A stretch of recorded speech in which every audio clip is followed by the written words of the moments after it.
Hello everyone, welcome back to the channel. तो जैसा कि आप थंबनेल में देख ही चुके हैं ऑलरेडी कि आज हम लोग बात करेंगे यूपी पीसीएस प्रीलिम्स जो हमारा 2025 में होने वाला है। ठीक है।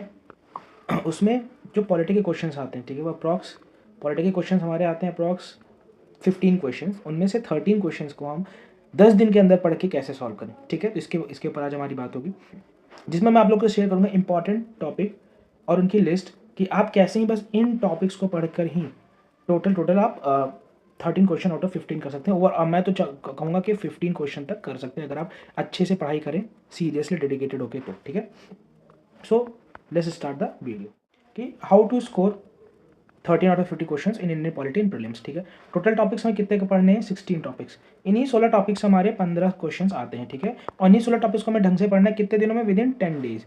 विद इन 10 डेज हम पढ़ेंगे तो हमारा 10 दिन के अंदर ही इन 16 में से 16 टॉपिक्स में से 15 क्वेश्चन आते हैं और 15 में से 13 हम ईजिली कर लेंगे। ठीक है, सबसे ज़्यादा फ्रूटफुल जो हमारा सब्जेक्ट है वो हमारा इंडियन पॉलिटी ही होता है। ठीक है, तो इसलिए मैं कहूँगा आप लोग से प्लीज़ आप इसको सीरियसली अच्छे से पढ़ें, जैसे मैं बता रहा हूँ बस उतना ही आपको पढ़ना है।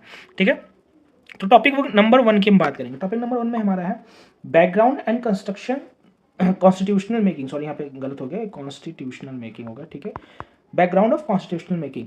इसमें क्या कि जैसे जो हमारा कॉन्स्टिट्यूएंट असेंबली कब बनी, कॉन्स्टिट्यूएंट असेंबली में कौन कौन थे, कौन किसके हेड थे, कौन किस कमेटी के हेड थे, क्या क्या कहाँ से रूल्स लाए गए, गवर्नमेंट ऑफ इंडिया 1935 से कौन कौन से रूल्स दिए गए। ठीक है, ये सब आता है। ठीक है, तो this is background of our constitution making. एक टॉपिक हो गया हमारा। इससे समझ लीजिए आपके एक फिक्स्ड क्वेश्चन है एंड मोस्टली हो गया तो 2 क्वेश्चन आने ही आने हैं। ठीक है, इसको आप याद रखिएगा हमेशा। फिर जो हमारा सेकंड टॉपिक है वो है प्रियम्बल।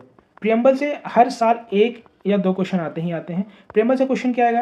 कितने टाइप के हमारे पास फ्रीडम है, कितने टाइप के यहाँ पे सब चीज़ प्रियम्बल में गिवन है, क्या क्या कब किस डेट को ये लागू किया गया, किस डेट को इसको हुआ, कौन इसका अथॉरिटी है, कौन इसका हेड है, सब जिसमें पूछा जाता है। ठीक है, जो हमारा थर्ड टॉपिक है वो है सिटीजनशिप। अभी सिटीजनशिप इसमें ज़्यादा क्वेश्चन हर साल पूछे नहीं जाते, बट मैं इसमें डाला इसलिए क्योंकि आप लोग देख रहे हो एनआरसी की न्यूज़ है अभी।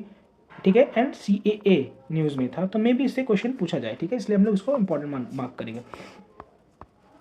फिर जो हमारा नेक्स्ट टॉपिक है जो हमें स्क्रीन पर शो हो रहा है आप सभी को, वो है फंडामेंटल राइट्स। फंडामेंटल राइट्स से मान लीजिए आप कि 2 क्वेश्चन फिक्स्ड है। फिक्स्ड मतलब एकदम फिक्स्ड, मान लीजिए 2 क्वेश्चन फंडामेंटल राइट से फिक्स्ड है ऑलरेडी। ठीक है, तो इसको आप स्किप ही नहीं कर सकते, आपको रटे होने चाहिए अपने फिंगर टिप्स पे फंडामेंटल राइट सारे। ठीक है, उसके बाद जो हमारा नेक्स्ट टॉपिक है वो है फंडामेंटल ड्यूटीज़।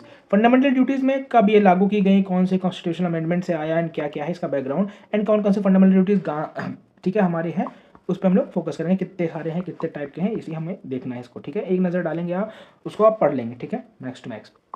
फिर हमारा जो थर्ड टॉपिक है वो है DPSP। DPSP में क्या पढ़ना है? कौन गांधीयन है, कौन सेकुलर है, कौन कम्युनिस्ट है, इन सब जितने भी टाइप के क्वेश्चंस होते हैं ऐसे ही पूछा जाता है। कौन से DPSP में इंपॉर्टेंट टॉपिक्स, कौन से में काउ स्लॉटरिंग बैन है, कौन से में फॉरेस्ट है, कौन से में इंटरनेशनल रिलेशंस है, ये सबको याद होना चाहिए। पंचायती राज किस में या DPSP में पूछा जाता है। ठीक है, फिर जो हमारा नेक्स्ट टॉपिक है बहुत ही ज़्यादा इंपॉर्टेंट टॉपिक है, वो है हमारा प्रेसिडेंट एंड गवर्नर। अब प्रेसिडेंट गवर्नर को हमें एक साथ कंबाइन करके पढ़ना है क्योंकि इनके इनके बहुत सारे वर्क्स, बहुत सारे अथॉरिटीज़, बहुत सारे पावर मैच करते हैं। जैसे ये सेंटर के लिए है प्रेसिडेंट और ये हमारे स्टेट के लिए सेम चीज़ें हैं, लगभग लगभग हमें पढ़नी है। ठीक है, जैसे ऑर्डिनेंस मेकिंग पावर और उसके बाद जो ये कैदियों को माफ़ करते हैं सज़ा, उसका पावर। ठीक है, ये सब आपको पढ़ना है। ठीक है, नेक्स्ट हमारा जो क्वेश्चन है वो सुप्रीम कोर्ट और हाई कोर्ट, इनको भी हम मर्ज करके पढ़ेंगे बिकॉज सुप्रीम कोर्ट और हाई कोर्ट का मर्ज करने से फायदे होता है कि हम रूल्स एंड रेगुलेशंस क्या है उनके, जजों के कैसा अपॉइंटमेंट होता है, कैसा रिमूवल होता है, कौन से क्वालिफिकेशन, हर चीज़ यहाँ पे जान पाएंगे। तो सुप्रीम कोर्ट और हाई कोर्ट को भी हम एक साथ पढ़ेंगे। ठीक है, ये हमारा 8वां टॉपिक था। जो हमारा 9th टॉपिक है वो थोड़ा लेंदी टॉपिक है, मैंने एक में मर्ज कर दिया, आप लोग को लग रहा होगा, बट थोड़ा लेंदी टॉपिक है इसलिए मैंने एक साथ मर्ज किया है। ये है parliament, Lok Sabha, Rajya Sabha and state legislature. अब मैंने इसको मर्ज इसलिए किया क्योंकि जो लोकसभा हमारी और जो राज्यसभा उसी से मिलते जुलते वर्क हमारे स्टेट लेजिस्लेचर के हैं। सॉरी, तो हमें ये पढ़ना चाहिए कि स्पेसिफिक राज्यसभा की क्या है, कैसे उसकी वर्किंग होती है, राज्यसभा में कैसी लोकसभा में वर्किंग होती है, उस पर उसके स्पेसिफिक पावर्स क्या हैं, और स्टेट लेजिस्लेचर उन पर इम्पैक्ट क्या है, उसमें हमारे जो स्टेट लिस्ट है, कंकरेंट लिस्ट है और हमारा जो सेंट्रल लिस्ट है, वो तीनों में यहाँ पे पढ़ना है। ठीक है, इससे क्वेश्चन हमेशा बनते हैं, इतना याद रखिएगा।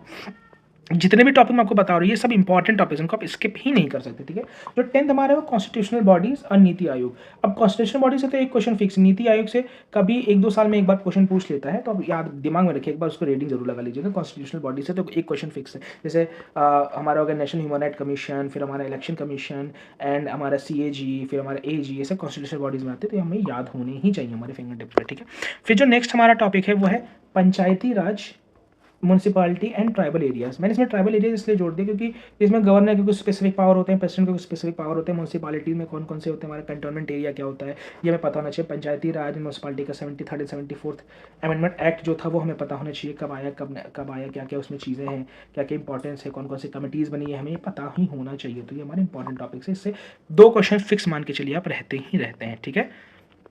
फिर जो हमारा नेक्स्ट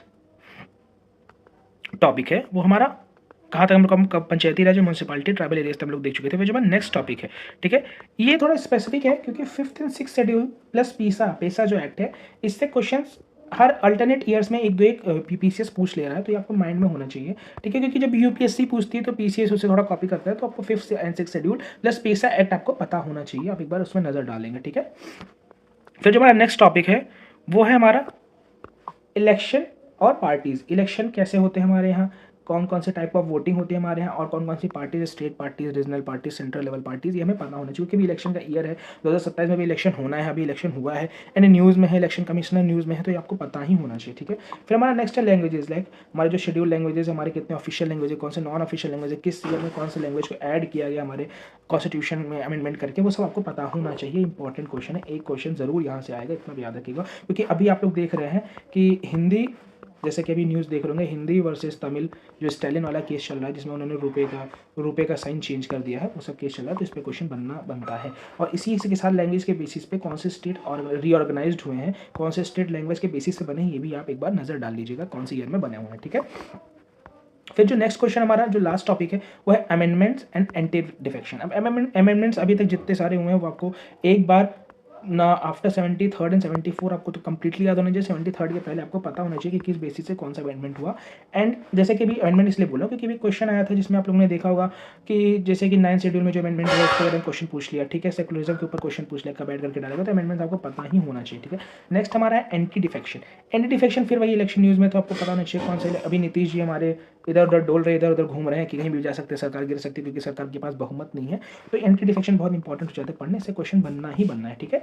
तो ये कुछ इंपॉर्टेंट 16 टॉपिक्स मैंने आपको दिए हैं, और ट्रस्ट मी आप आंख बंद करके इन्हीं 16 टॉपिक्स को आराम से पढ़ जाइए। इसके बाहर अगर आपके पास टाइम नहीं है तो मत पढ़िए। मैक्स टू मैक्स इन्हें पढ़ने में आपको लगेंगे 10 दिन, मैक्स टू मैक्स आपको 10 दिन पढ़ने में लगेंगे। एक दिन में अगर आप 2 टॉपिक भी खत्म करते हैं ना, तो आप 10 दिन के अंदर इन्हें खत्म करके रिवाइज भी कर लेंगे, ठीक है। और अपने शॉर्ट नोट्स बनाते जाइए। मैं अपने शॉर्ट नोट्स आप लोग के साथ शेयर भी कर दूंगा, जिसमें मैंने ऐसे शॉर्ट नोट्स बनाए हैं ताकि मैं एक्टिव रिकॉल कर पाऊँ। एक्टिव रिकॉल मतलब कि मैंने मान लीजिए यहाँ पे लिख दिया गवर्नर वर्सेस प्रेसिडेंट, ठीक है। तो मैं यहाँ जहाँ पे गवर्नर के क्या क्या डिफरेंसेज है, प्रेसिडेंट में क्या क्या डिफरेंसेज है, यहाँ पे लिख दूँ, उसको एक्टिव रिकॉल बोलते हैं। तो आप ऐसे नोट्स बनाइए इसमें आप एक्टिव रिकॉल कर सकें, ठीक है। और 15 से 18 क्वेश्चन के बीच में आता है प्रीलिम्स में, ठीक है। हर साल ये 15 तो फिक्स्ड है, बट 18 तक जाता है, कभी कभी ऊपर नीचे होता रहता है।